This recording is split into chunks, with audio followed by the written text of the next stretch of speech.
Formula Challenge is a beginner-focused F1 game that was released on the PlayStation 2 in 2005. It was also released on the Windows PC and would later get ported onto the PSN store on the PlayStation 3 in 2012. That would act as more of an arcade-focused racer. It gave you the ability to race as a Formula 1 driver through a selection of different gameplay modes with quick race and championship. The championship mode consists of 10 races with a variety of laps in each, although they can be adjusted at different times to suit your own playstyle or how long you want to play it. The handling physics is more arcade focused to make it easier for people to pick up and play. But in saying that, this game is more of a budget entry title, as pretty much from the get-go it's apparent straight away the visual quality and even the gameplay structure of the game when you compare it to more mainstream F1 games. Unfortunately, this game does not compare to it at all. It is very low-key and lower quality in many respects. Graphically, it's decent for what it does do considering it's a budget title, but it's nowhere near the visual prowess seen in more mainstream racing games of the same caliber. Another thing to note with the game as well, you only have two views that you can use. It's either a cockpit view or behind, kind of like the car view, where all you can see is the car from behind the scenes. So you are extremely limited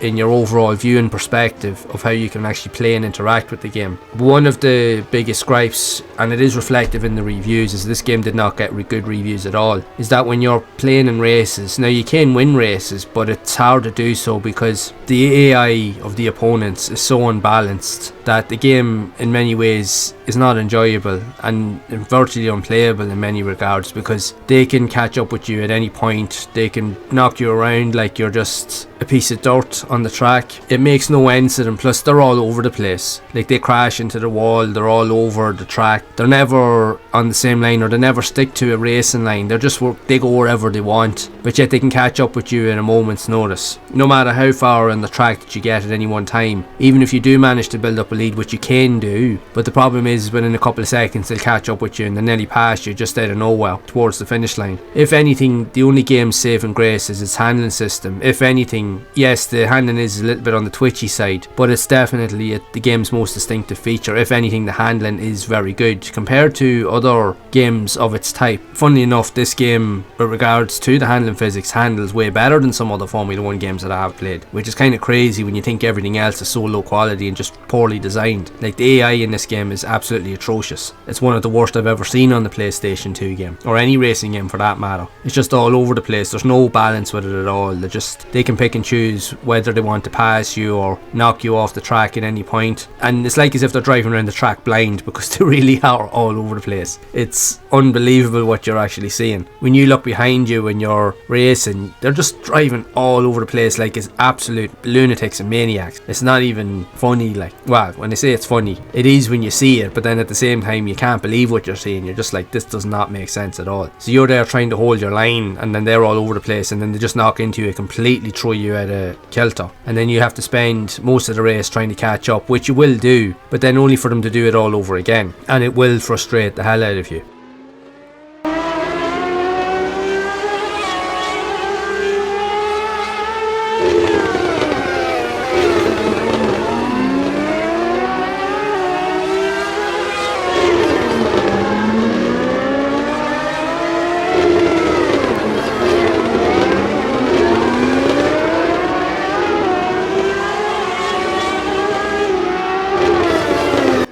Like I said, the only saving grace with this game is its handling dynamics. It definitely is its best quality. Other than that, it probably would be best to be avoided. If anything, with all of the other elements like I've discussed, it would be classed as probably one of the worst races on the PlayStation 2. But I suppose, as with everything, it has caveats. Like, there is some good qualities, but there's also some extremely bad ones. It's just a mixed bag in its representation. But it's a different spin on the Formula 1 dynamic, that regardless of its flaws, if you are a Formula 1 fan, then you can give this a go and see what you think for it yourself. Now, you will like the handling physics, but everything else, yeah, it won't be something that you'll want to write home about, in all fairness. But aside from that, I'll leave that up to you, but I would love to know your thoughts on this and what you think of it overall. Not a great racing game by any means, but it does have some distinctive elements that does warrant a try, at least, even in short bursts. but I'll leave that up to you. But whatever you think of it, be sure to share it down in the comments below. And if you would like to see more content around other unusual, quirky, obscure, and even, I suppose, less